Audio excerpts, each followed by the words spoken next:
መጽሐፈ ሄኖክ በጣም ትልቅ መጽሐፍ ነው።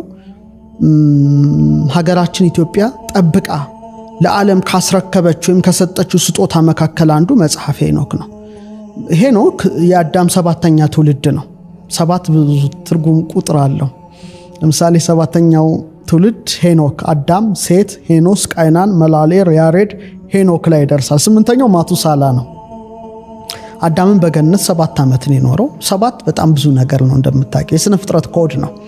ለምሳሌ ሰው ራሱ ፊቱ ላይ አልፋ እግዚአብሔር 7 ነገሮችን አስቀምጦበታል። በእኛ እውቀትና የጥበብ ትምህርት 2 አይን፣ 2 ጆሮ፣ 2 የአፍንጫ ቀዳዳ፣ አፍ፣ ወደ ሰማይ አቅንተን ብንመለከት 7ቱ ሰማያት፣ 7ቱ ሊቃነ መላእክት፣ ፀሐይ፣ ጨረቃና 5ቱ ፕላኔት በአይን የሚታዩ እነዚህ ነገሮች በጣም ሰፊና ጥልቅ ነገሮች ናቸው እና የአዳም 7ኛ ትውልድ የሆነው ሄኖክም ሞትን ሲያይ የተሰወረ ነው። ልክ በአንድ ዓመት ልክ 365 ዓመት ምድር ላይ ከቆየ በኋላ ይሄና ዓለም ጥሎ በተጓዘው እግዚአብሔርን የመፈለግ ጉዞ ከዓይነ ሞት ሰውሮታል ነው እና ሄኖክ ብዙ ምስጢራትና ጥበባት የተገለጡለት አባት ነው።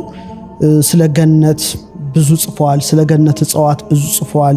ስለ ፀሐይ፣ ስለ ጨረቃ፣ ስለ ከዋክብት በጣም ብዙ ጽፏል። ፈለከ ፈለካትን ማለትም ሰማየ ሰማያትን፣ አየራ አየራትን፣ ስለ 12ቱ ነፋሳት፣ ስለ ጥልቁ በጣም ብዙ ነገሮችን ጽፏልና ያ መጽሐፍ እንግዲህ መጽሐፈ ሄኖክ በመባል ይታወቃል። መጽሐፈ ሄኖክ ይሁዳ የቅዱስ መጽሐፍ ጸሐፊ፣ የአዲስ ኪዳን ጸሐፊ አንዱ ይሁዳ ይባላል። በመልእክቱ ላይ ከመጽሐፈ ሄኖክ ጠቅሶ ጽፏል። መጽሐፉ በጣም የተከበረና የተቀደሰ መጽሐፍ ነው። ግን ያ መጽሐፍ ተሰውሮ ጠፍቶ ነበር። በጣም የለም ምድር ላይ የት ገባ አይታወቅም። ይሁዳ ጠቅሶታል። ሰው ከጠቀሰው የት ነው የሚገኘውና ለዓለም እንቆቅልሽ ሆኖ ብዙ ጊዜ ከጠፋ በኋላ እንግዲህ ኢትዮጵያ ሀገር ግን ሲነበብ ሲተረጎም ቆይቷል። ይህ በጣም ትልቅ ጉዳይ ነው።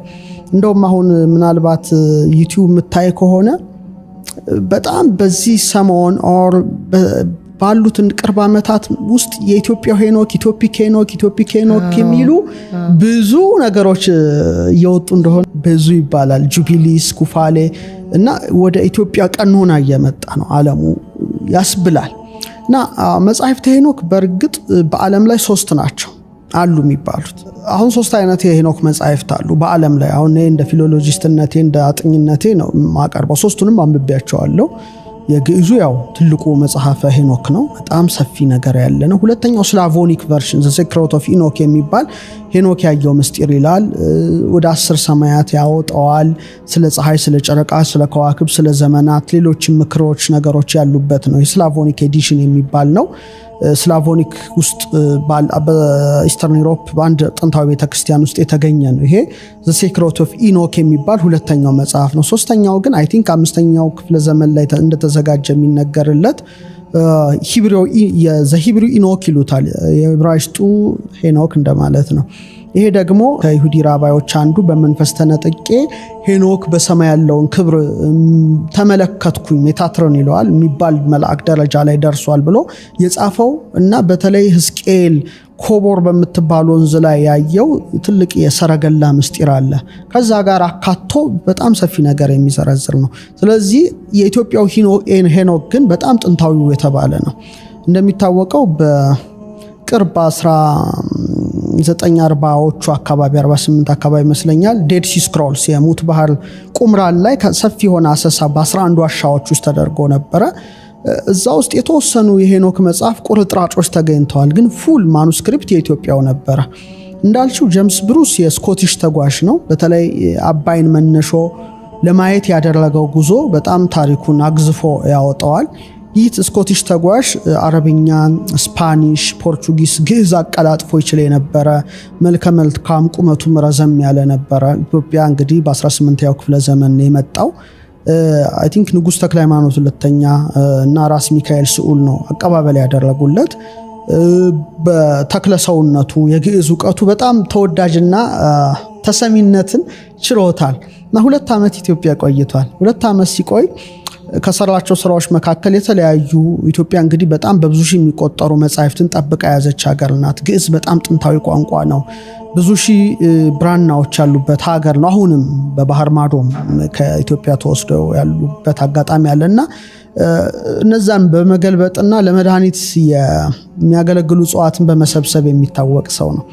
መጨረሻ ላይ መጽሐፈ ሄኖክን ሲያገኝ በጣም ነው ሰው የተደነቀው። ምክንያቱም ዓለም ላይ የለም። በጣም እኮ የሚገርም እኮ ነው። ፕላኔት እርዝ ላይ መጽሐፉ የለም በቃ የት ገባ በሚባልበት ጊዜ ኢትዮጵያ ይነበባል፣ ይተረጎማል፣ ይጻፋል። ብዙ ብራናዎች አሉ። 3 ኮፒ ይዞ ሄደ እና ለፈረንሳዩ ንጉስ ለሉዊ 15ኛ ነው በስጦታ ያበረከተለት።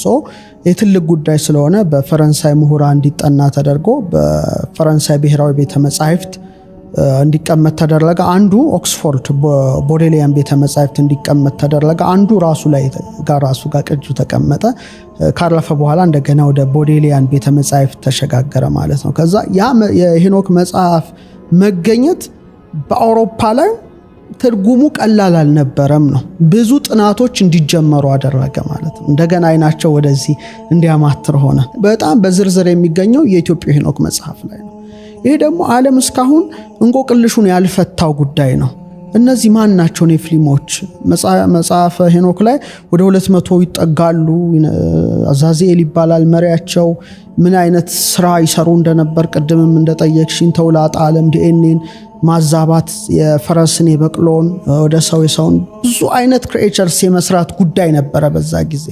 ኢቭን መገለጥ የሌለባቸውን ረቂቅ ዕውቀቶችን ለሰው ልጆችን እስከ መግለጥ ይታወቃሉ። እና ምድር እንደተበላሸችና በንፍር ውሃ እንደጠፉ ታሪኩ ይነገራልና በኔፍሊም ጉዳይ ምርምሩ ከፍ አለ። ምንድናቸው? 3 አይነት ቪው መጣ ማለት ነው። ከዛ በኋላ አንደኛው ቪው የሄኖክ መጽሐፍ ከታየ በኋላ በጣም በስፋት የተንጸባረቀው እነዚህ በቁሙ መላእክት ናቸው የሚል ነገር መጣ። ምክንያቱም 3000 ክንድ ቁመት ይላቸዋል።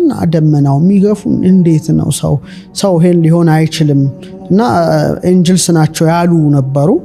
በጣም ብዙ ምሁራን ናቸው በዚህ ላይ ተሳትፎ ያደረጉት።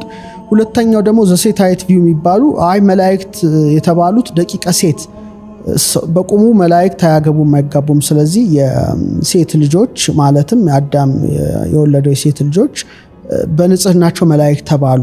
ዘሴታይት ቪው የሚባል መጣ። ሁለተኛው ደግሞ ምሳሌ ክብረ ነገሥት፣ መጽሐፈ መቃብያን ከኦሪት ውስጥ፣ ሌላ ደግሞ መጽሐፈ ምስጢረ ሰማይ ወምድር የሚባል አንድ መጽሐፍ አለ። እነሱ ደግሞ የሚሉት ስጋ እንዲለብሱ የተደረጉ መላእክት ናቸው። አዳም ላይ ታበየው መጨረሻ ላይ እግዚአብሔር እስቲ ሊፈትናቸው አልብሶ እንደላካቸው እና በጣም ይሄ ለዲኤንኤ ነው ድብልቅልቅ አርያማዊና አዳማዊ ዲኤንኤ ሲደባለቅ ማህፀን ቀደው እስከ መውጣት ደርሰው ቁመታቸው በጣም ጃይንት ነበሩ። ያገኙትን ይበሉ ነበር ይላል። እርስ በርስ ሲተራረዱ ነበረ። መጨረሻ ላይ ሩፋኤል ተልኮ አዛዚኤልን ጨለማ ጉድጓድ ውስጥ እንደቀበረው ወደ 70 የሚጠጉ ትውልዶችን ኮረብታ ውስጥ እንደጨመራቸው ደግሞ በዛ ዘመን ነበሩትን እንዳጠፋ የሚገልጻልና 3 ቪው አለ ማለት ነው። ያ ሁሉ ቪው እንዲቀሰቀስ ምክንያት የሆነው አንደኛ የኢትዮጵያው መጽሐፈ ሄኖክ ነው። ሄኖክን ተከትለው ደግሞ የተተረጎሙ በተለይ መጽሐፈ ምስጢረ ሰማይ ወምድር የሚባል አንድ ኢትዮጵያዊ ግዕዝ መጽሐፍ አለ። ክብረ ነገሥትም አለ። እነዚህ መጽሐፍት ደግሞ ይሄንን ቪው በጣም አጠንክረው በመናገራቸው በቃ ዓለም እንደገና አባቶቻችን አንሴስተሮቻችን ይሄን ሁሉ ጥብብ ያለ አመለካከት ሳይሆን ሰፊ ቪዋቸውን በማስቀመጣቸው እነዚህ ነገር ሊሆኑ ይችላሉ ወደሚል እሳቤ መጣ። አልፎ ተርፎ ደግሞ የቅርብ ጸሐፍት ጭምር እንደ ዘካርያስ ይችን የመሳሰሉ ብዙ ነገር መጻፍ ጀመሩ በእነዚህ ጉዳይ በኔፍሊምስ ዙሪያ። አኑናኪ የሚሏቸው አሉ፣ ምን የሚሏቸው በጣም ሰፊ ጉዳይ እየመጣ ሰው ዓለም ትኩረቱን ወደዚህ መጽሐፍ አደረገ ማለት ነው። እስቲል አሁን ድረስ ኢትዮጵያው መጽሐፈ ሄኖክ ይመረመራል፣ ይጠናል። ብዙ ሐሳቦች ከውስጡ ሪፍሌክት ይደረጋሉ በተመራማሪዎች በሳይንቲስቶችና እኔ ይህን ሳስብ ሁሌ ደግሞ ዩቲዩብ ላይ ሪሰርቸሮች የሚያቀርቡበትም የተለያዩ ቦታዎች ውስጥ ስትመለከቺ ዘኢትዮፒክ ሄኖክ ኢትዮጵያዊ ሄኖክ የመጽሐፍ ማለትም ኢትዮጵያዊ ትርጉም ግዕዝ ብለው ኮትስ እና ሳይት ሲያደርጉ ስትሰሚ እንደ ሀገር ወይም በዛ ውስጥ እንዳለ ሰው ከፍተኛ ክብር ይሰማናልና ትልቅ ጉዳይ ነው ይሄ።